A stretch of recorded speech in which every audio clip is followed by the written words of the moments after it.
ಬ್ರಹ್ಮನಿಂದ ಧಿಕ್ಕಾರವ ಪ್ರಚಂಡ ಪರಶಿವನಿಗೆ. ಗುರುದೇವ, ಯಜ್ಞ ಸಮಾರಂಭವು ಸಾಂಗವಾಗಿ ನೆರವೇರಿಸಲು. ಬಾಬು ಅಜ್ಜದೇವಿ ನೆಲದ ಮಾತ್ರದಲ್ಲಿ ಕಣ್ಣಿಗೆ ಕಾಣುವ ಬ್ರಹ್ಮಾಂಡವನ್ನೇ ಸೃಷ್ಟಿಸುವ ಈ ಭೃಗುವಿನ ದಕ್ಷವನ್ನು ತಡೆಯಲಾರು.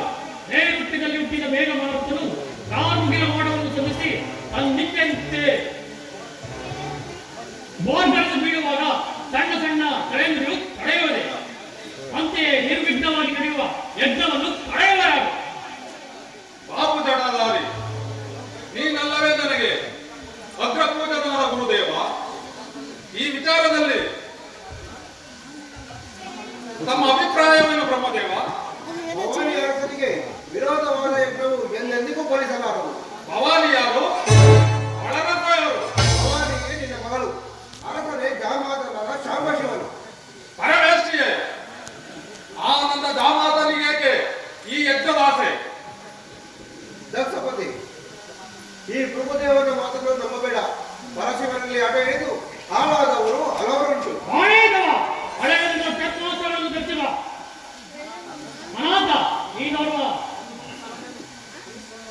ಒಂದು ಮುಖಕಾಲದನ್ನು ಬಹುಮುಖಗಳನ್ನು ಧರಿಸಿರುವ ವೈದಿಕ ಪಿತಾಮಹ ಎಂದು ಸಾನೆಯಿಂದ ತುಂಬಲಿರಬೇಕಾಗುತ್ತದೆ.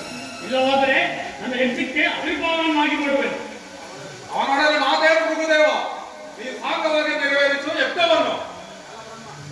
ಬ್ರಹ್ಮ ಅದೇಕೆ ಬರಲಿಲ್ಲ ನಾರಾಯಣನು ನಮ್ಮ ಈ ಯಜ್ಞಕ್ಕೆ? ಬರೆಯದಿರೋ ಆ ವಿಷ್ಣುವನ್ನು ಅದೇಕೆ ತರ ಮಾಡಿದರ ಕಾಣೆ. ನೀನು ಬರುವಾಗ ಜನಾರ್ದನನು ಏನು ಹೇಳಿದ? ಬಹುವಿಧದಿಂದ ಮನ್ನಿಸಿ ಖಂಡಿತ ಬರುವನೆಂದು ಹೇಳಿದನು. ಬಂದರ ಜನಾರ್ದನನು ಆ ನಾರಾಯಣ ಮೂರ್ತಿಯೇ ನಿನಗುಂಟು ಅಗ್ರಪೂಜ ಭೃಗುವೇಡನ್ನು ಸಹಕರಿಸಿ ಯಜ್ಞವನ್ನು ಸಾಗವಾಗಿ ನೆರವೇರಿಸು. ದಕ್ಷ ಬ್ರಹ್ಮ ಅದಿರಲಿ, ಶಿವಭಕ್ತ ಸಿದ್ದಾಪಣಿ ದಧೀತಿ ದೇವನಲ್ಲಿ ಈ ಮಹಾಯಜ್ಞಕ್ಕೆ ಅವನೇನು ಪೂಜ್ಯನೋ? ದಧೀತಿಗಿಂತ ಪೂಜ್ಯನಾದ ಋಷಿಯಿಲ್ಲ, ಮಹಾದೇವನಿಗಿಂತ ದೇವನೆಂದು ವೇದಗಳು ಕೈ ಎತ್ತಿ ಸಾರುತ್ತಿಲ್ಲ. ನಿನ್ನಿಂದ ಕೇಳಿಕೊಳ್ಳಬೇಕಾಗಿಲ್ಲ. ನೀನು ದಲಿತಿಯು ಒಂದೇ ವಂಶದವರಾಗಿರಬೇಕು. ನೀವರಿಗೂ ವೇದವೇ ತಾಯಿ, ಮಹಾದೇವನ ತಂದೆ. ಗುರುದೇವ, ದಕ್ಷ ಬ್ರಹ್ಮ ಶಿವಭಕ್ತಿ ದಧೀತಿ ದೇವರ ಬಗ್ಗೆ ನಮ್ಮನ್ನು ಕರೆಸಿದಿಲ್ಲ. ಆ ಮಹಾತ್ಮನಲ್ಲಿ ಈ ಮಹಾಯಜ್ಞಕ್ಕೆ ದಧೀಚಿಯನ್ನು ಪೂಜ್ಯನೋ? ಅದರಲ್ಲಿ ಸಂಶಯವನ್ನು ಕೇಳು. ಕಾಡಿನಲ್ಲಿ ದಟ್ಟವಾಗಿ ಬೆಳೆದಿರುವ ಬಿದಿರು ಬಾಳೆಯಲ್ಲಿ ಫಲಬಿಟ್ಟಿ ಹಣ್ಣಾದರೆ ಅದಕ್ಕೆ ಕೇಳು ತಪ್ಪದು. ಹಂಗೆ ನಿಮ್ಮ ಕರ್ಮವೆಂಬ ಫಲವು ಹಣ್ಣ ಕೇಳು, ಅದೆಂದು ಪರೀಕ್ಷಿಸಿ. ದೈವೀಚಿ ಇಲ್ಲದ ಯಜ್ಞ ಸರದಿಂದ ಬಸಿರಾದ ಮನೆಯಂತೆ ನಾಶವಾಗುವುದು.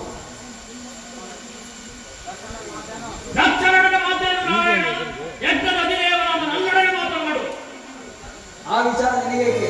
ಈ ದೈವವೋ ಅಧಿದೈವವೋ ಯಾರು ಕೇಳಿದ್ರು? ಗುರು ಹುಡುಗಾಟದ ಮಾತನ್ನು ದಕ್ಷಿಣಿಗೆ ಬೋಧಿಸಿ ಆ ಆಳು ಹುಡುಕು ಯಜ್ಞವನ್ನು ಮಾಡಿಸಿ ದೇವರು ಉಂಟು ಅರಣ್ಯ ಶಿಕ್ಷೆ.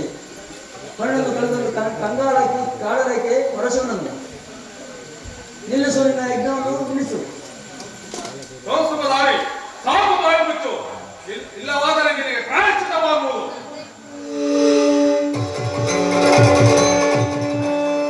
ಪ್ರಾಯಶ್ಚಿತ ಮನೆಯಾದರೆ ಕೇಳಿದೆಯಾ? ಅದರಿಂದ ನಿನಗೇನಾಗಬೇಕು? ಸಾಕು ಬಾಯಿ ಮುಚ್ಚು.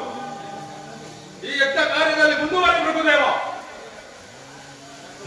ಹೆಬ್ಬುಲಿಯ ನಾಲಿಗೆ ಒಪ್ಪಂಡದಂತೆ, ಯಜ್ಞೇಶ್ವರನ ದೀಕ್ಷಾಗ್ರಹವು ಒಪ್ಪಂಡದಂತೆ ಬೆಳಗಲಿ. ಭೈರವೇ ಶಕ್ತಿಯೇ ನಮಃ. ದುರ್ಗಾ ಹೇ ಹೇ ಸ್ವಾಹಾ. ಏಂ ಚಂಡಿಕಾ ಶಕ್ತಿಯೇ ನಮಃ. ಶಾಕಿನಿಯೇ ಹೇ ಸ್ವಾಹಾ. ಏಂ ಭಯಂಕರೇ ಶಕ್ತಿಯೇ ನಮಃ. ಶಾಕಿನಿಯೇ ಹೇ ಸ್ವಾಹಾ.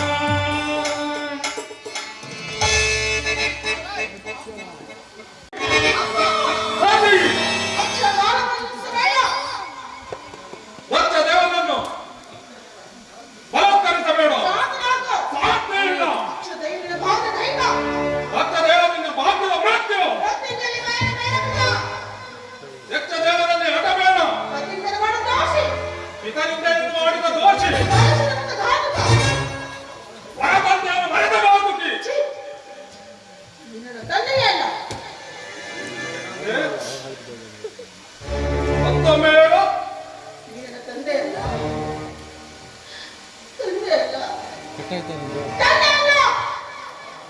ಹಾಗಾದರೆ ಹಾಗಾದರೆ ನೀನು ನನ್ನ ಮನೆಯಲ್ಲ ತಪ್ಪುವುದು. ದಕ್ಷ, ನಿನ್ನ ಯಜ್ಞಶಾಲದ ಸೃಷ್ಟಿಗಳಿಗೆ ಇಲ್ಲಿ ಕುಳಿತ ವಿಷ್ಣು ಮೊದಲಾದ ದೇವತೆಗಳಿಗೆ ನೀನು ಮಾಡಿದ ಈ ಹೋಮಾದಿ ಪಾತ್ರೆಯಲ್ಲಿ ಕವಿಕವಿನ ಭಕ್ತರು ಯಜ್ಞೇಶ್ವರನಿಗೆ ನನ್ನ ಪತಿಯಾದ ಭೂತೇಶ್ವರವೇ ಚೈತನ್ಯ ಸ್ವರೂಪನು. ಚೈತನ್ಯ ಸ್ವರೂಪ ಈ ಜಗತ್ತಿಗೆ ಯಾವಾಗಲೂ ಬೇರೆ.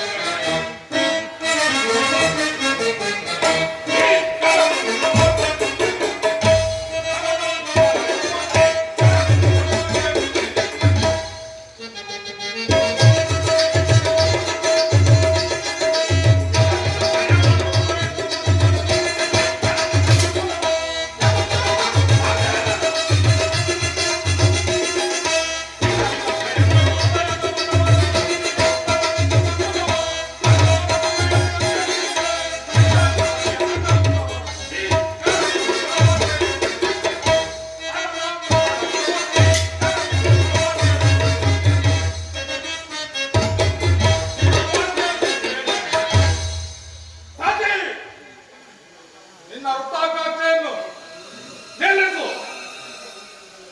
ಲಕ್ಷ ಎತ್ತಿದ ಭೂದೇಶದಲ್ಲವೇ ಈ ದಕ್ಷ ಬ್ರಹ್ಮ ಯಜ್ಞದ ಕಾರ್ಯದಲ್ಲಿ ಕುಳಿತಿರುವ ಆ ಭೃಗುದೇವರಲ್ಲವೇ ಗಾಬರಿ ಎಚ್ಚರಿಕೆ ಕ್ಷಮಿಸಿರುವನು. ದಕ್ಷ, ಭಯಂಕರದ ಕಾಡಿನಲ್ಲಿ ಅತ್ಯುಗ್ರದ ಉತ್ತರದಿಗಳು ತಮ್ಮಿಚ್ಛೆಯಿಂದ ತಿರುಗಾಡಿ ದಡಗಳನ್ನು ಕೆಡಿಸಿಕೊಂಡಂತೆ ಈ ಮೃಗೋ ದಕ್ಷಾಯುಧ ನದಿಗಳು ಈ ಅಪ್ಪನ ದಡವನ್ನು ಕೆಡಿಸಿಕೊಂಡು ನಾಶವನ್ನು ಬೇಡ. ದೂತರೇ, ಯಾವ ಮಹಾವೀರರು ತನ್ನ ಧರ್ಮವನ್ನು ಸಾರ್ಥಕಪಡಿಸಿಕೊಳ್ಳಬೇಕೆಂಬ ಒಂದು ದುರಂತದ ಲಕ್ಷ್ಯವನ್ನು ನಿರ್ಮಿಸಿರುವನು. ಆ ಭಯಂಕರವಾದ ಲಕ್ಷ್ಯದಿಂದ ಗಂಗಪ್ರವಾಹ ಹೊರಹೊಮ್ಮುವ ತನಕ ಶಾಂತಿ ಇಲ್ಲ ಗೌರಿ, ಶಾಂತಿ ಇಲ್ಲ. ಯೋಧನ, ಅಂತ ಪುಣ್ಯವಾದ ಗಂಗಾಧರದಲ್ಲಿ ನಿನ್ನಂತ ದಕ್ಷಗಳು ಕೋಟಿ ಕೋಟಿಗಳಿಗೆ ನಾಶವಾಗಿರುವರು. ಗೌರಿ, ದಕ್ಷ, ಗೌರಿ,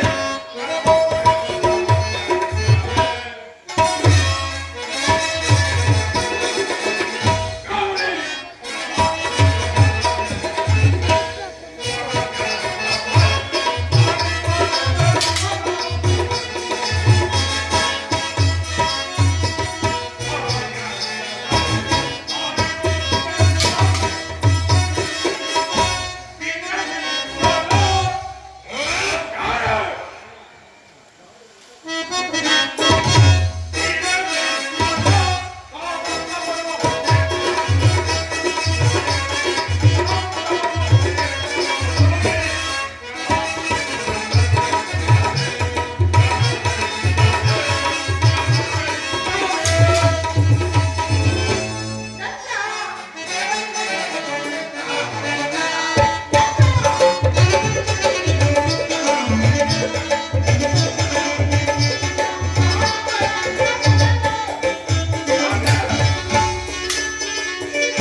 ದಿಗ್ಗಜದ ಬಲೆ ಭಿಕ್ಷುಕರನ್ನು ಕೈ ಹಿಡಿದ ಭಿಕ್ಷುಕಿಯರು. ಏನಂದೆ? ಭಿಕ್ಷುಕರನ್ನು ಕೈ ಹಿಡಿದ ಭಿಕ್ಷುಕಿಯರು. ಪದ್ಮಾಕರದಲ್ಲಿ ವಾಸ ಮಾಡುವ ಕಪ್ಪೆಯು ಪದ್ಮಗತವನ್ನು ಬಲ್ಲದೆ ಅವನೇನು ಬಲ್ಲಿರುವ ದರಿದ್ರ ಪರದಿವನು. ಈ ದಕ್ಷ ಬಾಂಧವ್ಯದ ಅಭಿಮಾನವನ್ನು ದಕ್ಷ, ದಕ್ಷ, ದಕ್ಷ ಹಬ್ಬಳಿಸಬೇಕು. ಯಾರಿಗೂ ಪುಣ್ಯನಿಧಿ ಅವನನ್ನು ಪರಶಿವನು. ಯಾವ ಶಿವಾಯ ಪರಮೇಶ್ವರನು ಅಂತೆ ಕಾಲು ಉಚ್ಚರಿಸುವರು. ಆದಿ ಕುಂಬಿ ನರಕಾದಿ ಪಾತ್ರಗಳು ನಿವಾಸಿಕೊಳ್ಳುವರು. ಅಂತಹ ಶಿವನಾಮ, ಅಂತಹ ಶಿವನಾಮ ವಿಷವಾದ ಮೇಲೆ ನಿನಗೆಲ್ಲಿಂದ ಬಂತು ಸುಖ? ನಿರಾಳನು. ನಿನ್ನ ಪತಿ ಪರಶಿವನ ರಕ್ತಧಾರೆಯೇ ಅಜ್ಞರಸ. ನೋಣ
ಸ್ವಲ್ಪ ನಾಶವಾಗಿ ಹೋಗು. ನಾನು ಮರೆಯಾದ ಮೇಲಾದರೂ ನಿನಗೆ ಬುದ್ಧಿ ಬರಲಿ. ಶೇಖರ, ನಾನಿನ್ನು ಕ್ರೀಡಾಕ್ಷೇತ್ರಕ್ಕೆ ಬರಲಾರೆ. ದಕ್ಷ ನನ್ನ ಅಪರಾಧವನ್ನು ಮನ್ನಿಸು ದೇವಾ, ನನ್ನ ಅಪರಾಧವನ್ನು ಮನ್ನಿಸು. ಅಪರಾಧವನ್ನು ಮನ್ನಿಸು ದೇವಾ.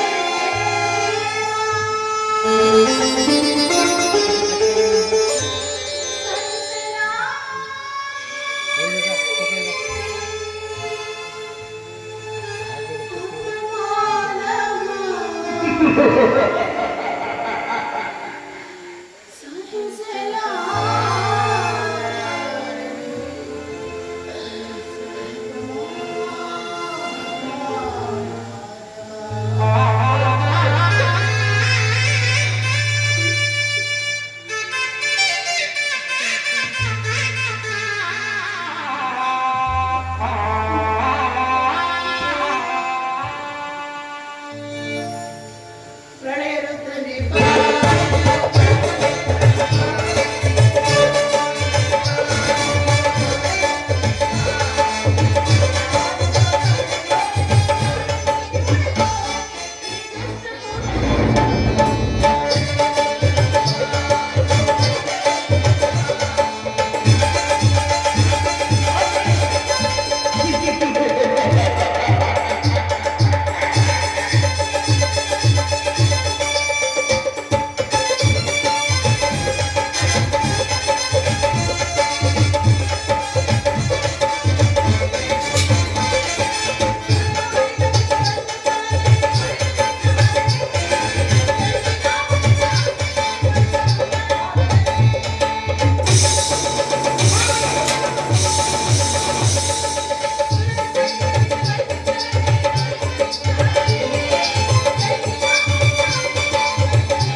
ವಿಷವನ್ನು ಮರೆಮಾಚಿ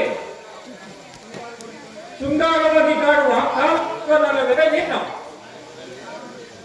ಎಕ್ಕಾನಂದಿದ್ರ ಸಣ್ಣ ಸಣ್ಣ ಕಲ್ಲುಗಳೆಲ್ಲ ನಿನಗೇಕೆ ಈ ಸುಳ್ಳಿನ ವಿಚಾರ? ವೀರಭದ್ರ ಮಗು,